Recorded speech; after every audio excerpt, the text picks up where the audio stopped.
네, 다음 글자를 볼까요? 자, 이 글자는요, 불 뗄 취자고요. 불을 뗀다는 것은 불을 만든다라고 보시면 되겠죠. 그래서 우리 예전에 밥을 짓기 위해서 아궁이에다 어떻게 했어요? 불을 지폈잖아요. 그것을 불 뗀다라고 하는 거고요. 자, 여기 보시면 불이 있죠. 그 다음에 여기 보면 입 벌리다라는 부수가 있잖아요. 불 앞에 가서 입 벌리는 건 뭐예요? 후후 불어가면서 불을 만들어내는 거죠. 그것을 불때다라고 하는 겁니다. 그런 의미의 불뗄 취자고요. 취사할 때 쓰이는 글자고요. 자, 이 글자랑 유사하지만 다른 의미 글자가 하나 있겠죠. 이 글자는 불취자예요. 자, 입이 있고 입 벌리다가 있죠. 입을 벌려서 공기를 후 하고 내뱉는 거죠. 그거는 분다라고 해서 불취자예요. 의미가 다릅니다. 그래서 이제 시험엔 잘 나와요. 헷갈리지 마시고 불이 있으니까 불뗄 취자고요. 입이 있으니까 공기를 후 하고 분다라고 기억하시면 되겠죠. 이 글자는 불취입니다. 자, 다음 글자 볼까요? 자, 이 글자는요, 오칠자고요. 우리 칠기 그릇 할 때 쓰이는 글자예요. 자, 어떤 의미냐면 여기 사람 보이시죠? 이 사람이 이 나무에서 페인트 원료가 되는 물을 뽑아냅니다. 바로 그 페인트 원료가 되는 그 물이 나오는 나무가 온나무예요. 그 온나무에서 나오는 액체를 옷이라고 하는데요. 그런 의미에서 오칠자가 되는 겁니다. 자, 그렇게 기억하시면 되겠고요. 다시 한 번만 설명드리면 이 사람이요, 페인트 원료가 되는 물을 뽑습니다. 그 나무가 바로 온나무고요. 거기에서 나오는 액체를 옷이라고 한다라고 기억하시면 되겠네요. 자, 다음을 볼까요? 자, 이 글자는요, 잠잘 침자고요. 침구류, 침대, 뭐 이럴 때 쓰이는 글자겠죠. 어떤 의미냐면, 자, 우리 장수 있죠? 장수가요, 열심히 일을 하고 일 마치고 어디로 들어가요? 집으로 가겠죠. 집에 가서는 덥다 보이시죠? 덮여있는 이불 속으로 손으로 딱 걷어내고 그 안으로 쏙 들어가는 거예요. 피곤하니까 들어갔겠죠. 뭐하러 들어갔어요? 잠자러 들어갔죠. 그래서 잠잘 침자가 된다고 보시면 되겠고요. 자, 다음 글자 볼까요? 자, 이 글자는요, 떨어질 타자예요. 자, 어디로 떨어졌어요? 땅으로 떨어졌다라고 보시면 되겠죠. 어떤 의미냐? 자, 달월자가 있죠. 여기선 달로 보겠습니다. 왼 좌자가 있죠. 달이 왼쪽으로 가더니 언덕 너머로 뚝 들어간 거예요. 땅 밑으로 뭐 해버렸어요? 떨어져 버렸죠. 그래서 떨어질 타자가 되는 거고요. 타락할 때 쓰이는 글자예요. 락자는 언제 쓸까요? 어떤 글자일까요? 네, 여기 떨어질 락자가 되는 거죠. 그래서 타락할 때 쓰이는 글자고요. 왼쪽으로 가던 달이 땅 밑으로 떨어졌다. 이렇게 기억하시면 되겠죠. 이 글자랑 헷갈리면 안 되는 글자가 따를 숫자가 있는 거죠. 따르다라고 하는 건 뭔가 가다가 있어야 되는 거예요. 근데 가다가 없으니까 땅 밑으로 떨어졌다라고 기억하시면 되겠습니다. 다음 글자를 볼까요? 자, 이 글자는요, 맡길 탁자예요. 자, 손으로 건네는 겁니다. 그걸 뭐라고 해요? 맡긴다라고 하는 거죠. 자, 어떤 의미가 있느냐? 자, 일곱칠자의 배다라고 보시면 되겠죠. 자, 우리 명절에 가래떡을 뽑아 먹는다라고 했었잖아요. 그 가래떡을요, 7등분으로 배달라고 하면서 손으로 주인에게 건넸어요. 그럼 그 사람에게 일을 뭐 했어요? 맡긴 게 된 거죠. 의탁하다 할 때도 쓰이는 글자예요. 그래서 맡길 탁자가 되고요. 이 글자랑 굉장히 유사한 글자가 하나 있었죠. 여기 말씀원자가 들어가면 무슨 글자예요? 부탁할 탁자가 되는 거예요. 말로 부탁하는 거고요. 손으로 건네서 뭐 하는 거예요? 맡기는 겁니다. 그래서 맡길 탁자가 되는 거고요. 중요한 글자니까 반드시 기억하시기 바랍니다. 자, 다음을 볼까요?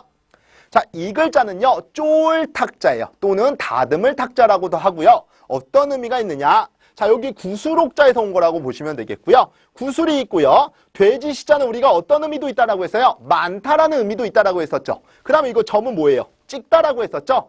여기에요, 많은 찍힌 자국이 있는 거예요. 그 이유는요, 새가 와서 부리로 다 뭐 했어요? 쪼았어요. 그래서 쫄 탁자가 되는 거고요. 보기 싫죠? 그러니까 다시 이거 어떻게 해야 돼요? 다듬어줘야 되겠죠? 다듬을 탁자도 된다라는 거 기억하시면 되겠습니다. 다시 한번 정리하면 옥구슬에요, 찍힌 자국이 많습니다. 그 이유는 새가 부리로 뭐 했다? 쪼았다. 쫄탁. 그러니까 뭐 해줘야 돼요? 다듬어줘야 되겠죠? 다듬을 탁자까지 기억하시면 되겠고요. 다음 글자 볼까요? 자, 이 글자는요, 탐낼 탐자예요. 우리 탐욕이라고도 하잖아요. 자, 어떤 글자냐면, 자, 여기 보시면 이재금자가 있죠. 그 다음에 재물이 있는 거죠. 이제라고 하는 건 지금이라고 봐도 되겠죠. 지금 내 눈앞에 재물이 보입니다. 근데 내가 그것을 갖고 싶다라고 마음을 먹었으면 내가 그 재물을 뭐 한 거예요? 탐낸 게 되는 거죠. 그래서 탐낼 탐자가 되는 거고요. 네, 다음 글자를 볼까요? 자, 이 글자는요, 통할 투자고요. 투과할 때 쓰이는 글자예요. 지나간다라는 의미가 있는 거고요. 자, 여기 보시면 우리가 알고 있는 빼어날 숫자가 있죠.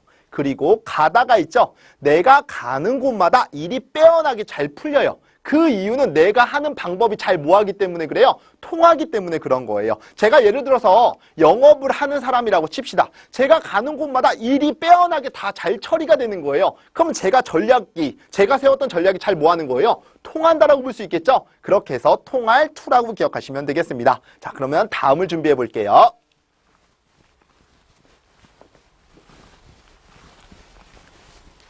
자, 볼까요?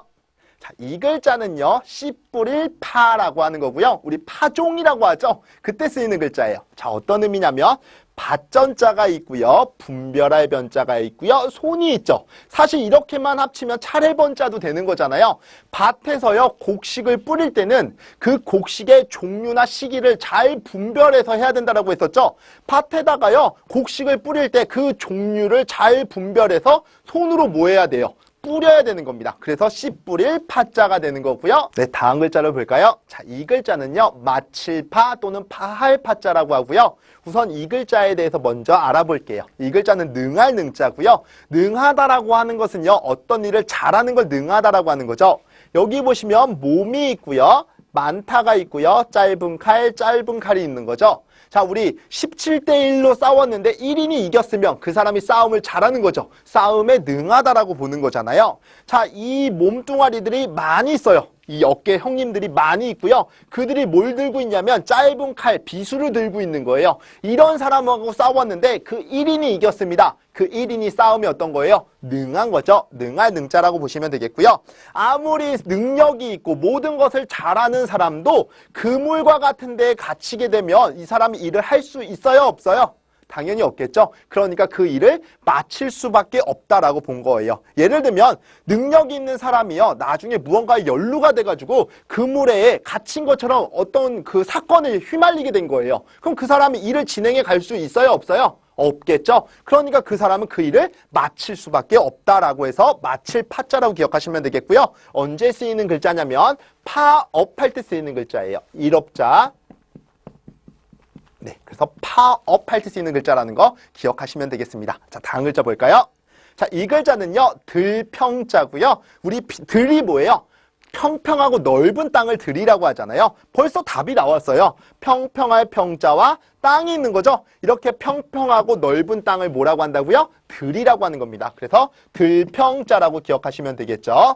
네, 다음 글자로 볼까요? 자, 이 글자는요, 폭폭자고요. 폭이라고 하는 건 이 너비를 얘기하는 거겠죠. 자, 어떤 의미냐면 밭에서요, 사람들이 모여서 일을 하고 있는데 햇볕이 내리쬐는 거예요. 그러니까 예전에 할머니 같은 사람들 우리 밭에서 일할 때 어떻게 하세요? 수건 같은 거 이렇게 뒤집어 쓰시잖아요. 그 수건을 얘기하는 거예요. 근데 이 수건은요, 햇빛을 가려줘야 되는 수건이잖아요. 그래서 일반의 수건보다는 뭐가 길어요? 폭이 길다라고 본 거예요. 그런 의미의 폭폭자로 기억하시면 되겠고요. 네, 이어서 다음 글자를 보겠습니다. 자, 이 글자는요, 버금부자고요. 버금이라고 하는 것은 비슷한 것을 우리 버금이라고 한다고 했었죠. 자, 어떤 의미냐면 밭에서 사람들이 모여서 일합니다. 몇 명이 일하냐면 41명이 일하고 있어요. 근데 그 사람을요, 칼로 자르듯이 반으로 나누려고 하는 거예요. 근데 20.5로 나눌 수는 없는 거잖아요. 그러니까 한 곳에는 21명이, 한 곳에는 20명이 가서 일할 수 있겠죠? 하지만 수량은 어때요? 굉장히 비슷한 거잖아요. 이것을 버금간다라고 본 거예요. 하지만 버금이라는 의미는 첫 번째보단 두 번째 의미가 있는 거예요. 그렇게 연상을 하시면 되겠습니다. 버금부자고요. 네, 다음 글자로 볼까요? 자, 이 글자는요, 짐하자고요. 우리 짐을 수하물이라고 하잖아요. 그때 쓰이는 글자예요. 자, 어떤 의미가 있느냐? 예전에 고대 사회에서 풀이라고 하는 것은 에너지원에 해당했던 거예요. 그래서 풀이라고 하는 건 많으면 많을수록 좋았던 겁니다.